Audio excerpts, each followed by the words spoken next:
Hello, welcome back. మనం జనరల్గా మన లైఫ్లో ఏదన్నా మంచి జరిగిందనుకోండి, మనం ఏమనుకుంటూ ఉంటాము, అబ్బా thank you so much God, అసలు నేను అనుకున్నంత సాధించాను అని చెప్పి చాలా బ్లెస్డ్గా ఫీల్ అవుతాం. బట్ అదే టైంలో మనం అనుకుంది జరగకపోతే ఏమనిపిస్తూ ఉంటుంది?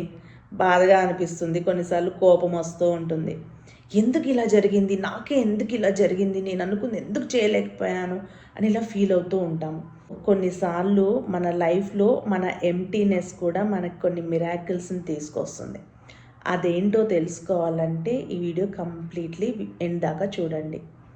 దానికన్నా ముందర నేను ఒక చిన్న ఇన్ఫర్మేషన్ మీకు ఇద్దాం అనుకుంటున్నాను. సో నేను ఈ మధ్య ఒక రీసెర్చ్ చేశాను. అందులో నాకు తెలిసింది ఏంటి అంటే 30 ఇయర్స్ తర్వాత చాలామంది విమెన్ స్మైలింగ్ డిప్రెషన్ తోటి ఫీల్ అవుతున్నారు.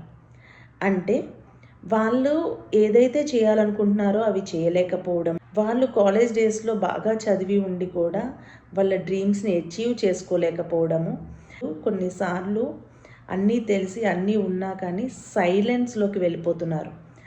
ఆ సైలెన్స్ వాళ్ళ చుట్టుపక్కల ఉన్న రెస్పాన్సిబిలిటీస్ వల్ల కావచ్చు, లేదా వర్కింగ్ విమెన్ వాళ్ళ వర్క్ ప్లేస్లో ఉన్న స్ట్రెస్ని అండ్ ఇంట్లో ఫ్యామిలీ లైఫ్ని సరిగా బ్యాలెన్స్ చేయలేకపోవడం అయినా కావచ్చు.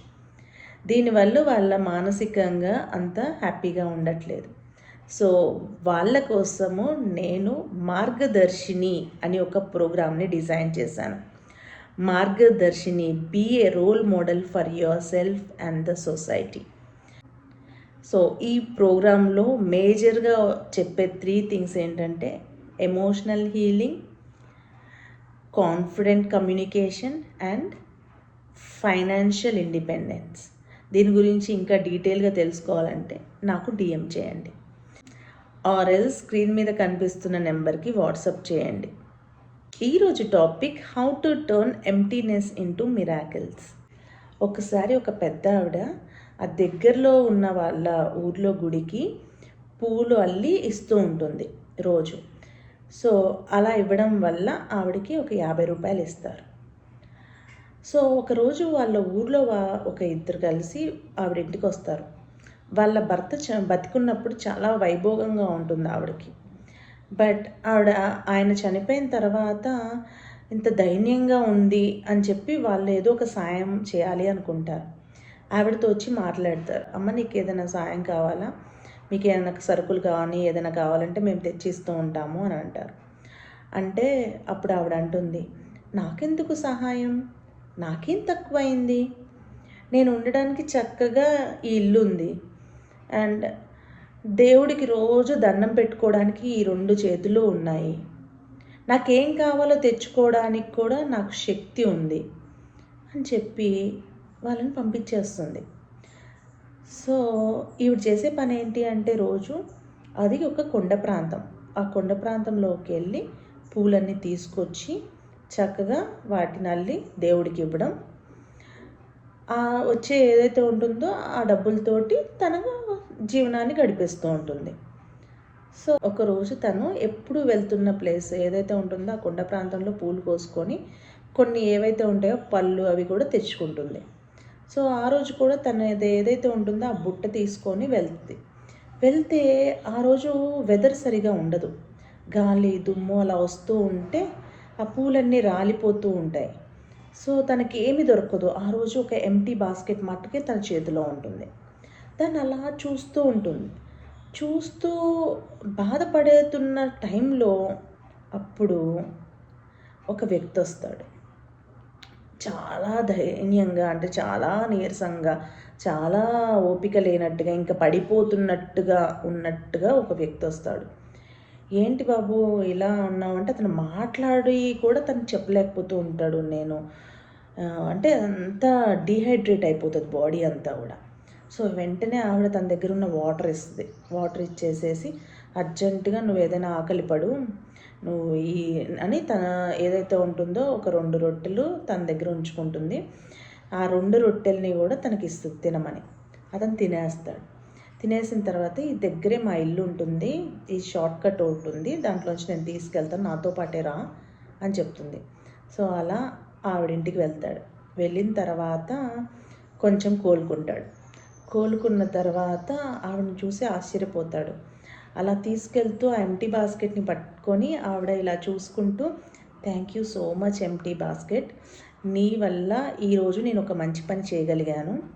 ఈరోజు వెదర్ బాగాలేదు, గాలిదుమ్ము వచ్చింది, నేను ఏంటా ఇలా అయిపోయింది, ఈరోజు పూలు తీసుకురాలేకపోయాను నేను అని అనుకున్నాను. నాకు పళ్ళు దొరకలేదు తినడానికి కూడా. ఎందుకు ఇలా జరిగింది అని అనుకునే లోపే నాకు ఈ వ్యక్తిని చూపించావు, నేను ఇతనికి సహాయం చేయగలిగాను. సో నాకు కనుక నా బుట్ట నిండా పూలు నిండిపోయి ఉన్నట్టయితే నేను వెంటనే తిరిగి వచ్చేసేదాన్ని, అక్కడ నేను కూర్చునేదాన్ని కాదు. అలా కూర్చోబట్టే ఇతనికి నేను సహాయం చేయగలిగాను అని అనుకుంటుంది. ఆవిడ అలా మాట్లాడడం చూసి అతను ఆశ్చర్యపోతాడు. ఎందుకంటే అతను ఎప్పుడూ అలాంటి ఒక వ్యక్తిని చూడడన్నట్టు. ఇంత ఓపికగా, ఇంత కరుణతోటి ఎలా ఉండగలిగిందా ఈ పెద్ద ఆవిడ. చూస్తుంటే ఇంకా ఒక 85 ఏళ్ళ దాకా ఉంటాయి. ఈవిడ ఇంత బాగా ఎలా ఉంది అని చెప్పి ఆశ్చర్యపోతాడు. ఆశ్చర్యపోయి అప్పుడు అతను స్టోరీ ఆవిడకి చెప్తాడు. ఏంటి అంటే, తను అటుగా తన ఏదైతే ఉందో ఒక ట్రక్ మీద తన స్టాక్ అంతా తీసుకొస్తాడు అన్నట్టు. తను ఒక పెద్ద కిరాణా ఏదైతే ఉంటుందో వ్యాపారం సప్లై చేసే ఒక వ్యక్తి. సో అది తీసుకొస్తుంటే స్టాక్ అంతా కూడా గాలిదుమ్ములకి తట్టుకోలేక చెట్టు అడ్డుపడి అక్కడ పడిపోతుంది. సో అక్కడ పడిపోయడం వల్ల ఒక రోజంతా అక్కడే నీరసించిపోయి ఉంటాడు. ఫుడ్ దొరకదు, మొత్తం కొండ నుంచి కింద పడిపోతుంది. తనతో వచ్చిన ఒక 2 వ్యక్తులు చనిపోతారు. అందుకని అతను అంతగా బాధపడుతూ ఉన్నాను.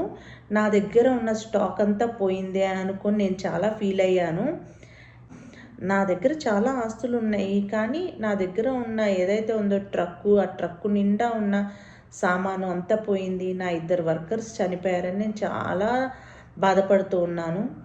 నిన్ను చూసిన తర్వాత నాకు అర్థమైంది, నువ్వు అంటే నీకు ఎవ్వరూ లేరు, ఏమి లేకపోయి నీ దగ్గర ఆస్తులు లేకపోయినా ఏం లేకపోయినా కానీ నువ్వు నాకు సహాయం చేశావు.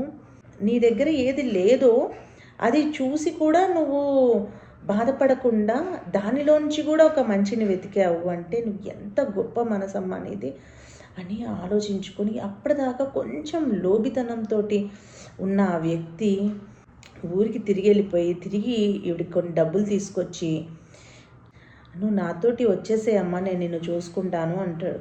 అప్పుడు ఆవిడ అంటుంది, లేదు బాబు, ఇది మా వారు కట్టించిన ఇల్లు, నేను ఇక్కడే ఉండాలనుకుంటున్నాను, నేను ఇక్కడే కాలం చేయాలి అని అంటే, ఇంకా అతను ఏదైతే ఉంటుందో ఆ గార్డెన్ నిండా అన్ని మొక్కలు పెట్టి, నువ్వు ఆ రోజు అంత కష్టపడి వెళ్ళాల్సిన పని లేకుండా ఇక్కడే పూలు తెంపుకొని చక్కగా నువ్వు దేవుడికి పూలు సమర్పించుకోవచ్చు అని చెప్తాడు అన్నట్టు.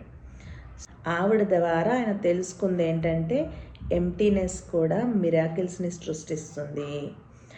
సో మన దగ్గర ఎంటీనెస్ ఉన్నప్పుడు కూడా మనం గ్రాటిట్యూడ్ ఫీల్ అవ్వాలి. మనం చాలాసార్లు ఏం చేస్తూ ఉంటామంటే, మన దగ్గర ఎప్పుడైనా ఏదైనా లేదు, ఏదైనా లాస్ వచ్చినప్పుడు కొంచెం ఫీల్ అయిపోతాం, ఇంకోసారి ప్రయత్నం చేయాలని కూడా అనుకోం. బట్ ఆ ఎంటీనెస్ కూడా మనకు ఒకటి టీచ్ చేస్తూ ఉంటుంది. సో ఈ స్టోరీలో మనం తెలుసుకోవాల్సింది ఏంటంటే, మనం ఏమైనా చేయాలనుకుంటాము, అప్పుడు మన దగ్గర ఎంటీనెస్ ఉంటుంది. మనం ఏమనుకుంటాము, అబ్బా నా దగ్గర అది ఉంటే బాగుండు, నా దగ్గర ఇది ఉంటే బాగుండు, నేను ఇది ఉంటే చేసేదాన్ని, లేదా నేను ఇలా ఉంటే నా లైఫ్ని అలా చేసేవాడిని అని ఇలా మనం అనుకుంటూ ఉంటాము. సో మన దగ్గర ఏమున్నా లేకపోయినా మన మైండ్ సెట్ ఉంటుంది చూసారా, అది ఎంటీనెస్ని చూసి కూడా something, this is also teaching me something else అని బ్లెస్డ్గా ఫీల్ అయ్యామనుకోండి, అందులో నుంచి కూడా మనం కూడా మిరాకిల్స్ సాధించగలుగుతాం. ఈ స్టోరీ మీకు నచ్చినట్టయితే ఎక్స్ప్రెస్ యువర్ గ్రాటిట్యూడ్, మీరు నా కమెంట్ బాక్స్లో అయినా ఎక్స్ప్రెస్ చేయొచ్చు, లేదా ఒక్కసారి కళ్ళు మూసుకొని హౌ గ్రేట్ఫుల్ యు ఆర్ అనేది ఆలోచించండి. Thank you for watching.